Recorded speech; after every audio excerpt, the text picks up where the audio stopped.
Magpalamig ulit tayo dito sa Robinson's Place, Manila. Galing ako PGH, bali humingi ako ulit ng request form para sa blood donor. Nawala kasi yung slip ko eh.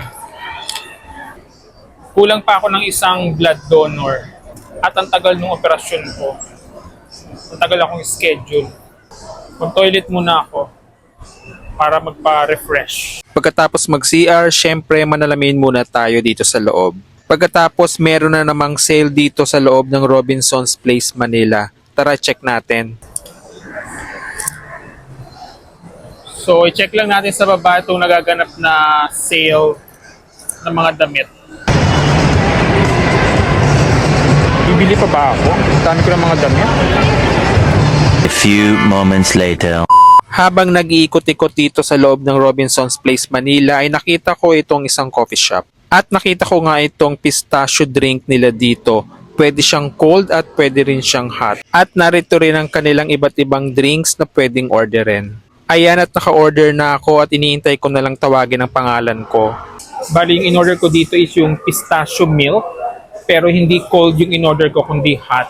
Tapos pina-add ko siya ng espresso.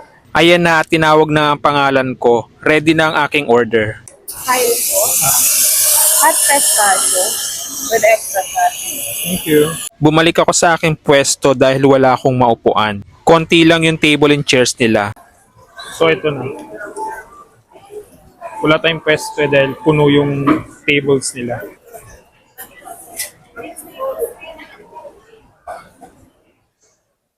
Sarap.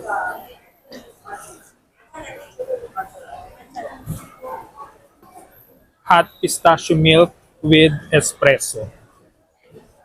A few moments later. Naisip ko nga na namang manood ng sine. So, manonood na lang ako ng sine dito sa Robinson's Place, Manila. Snow White. Matagal ko nung gustong panoorin to kahit sinasabi nilang hindi maganda. So, 5:40 siya.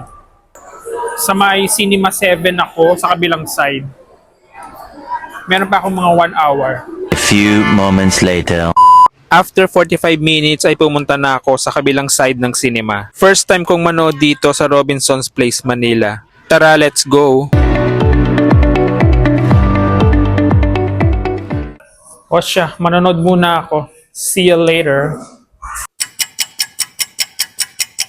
Ayan, at tapos na ako manood ng sine at ginabi na ako dito sa Robinson's Place, Manila. Maraming salamat sa panonood. Bye!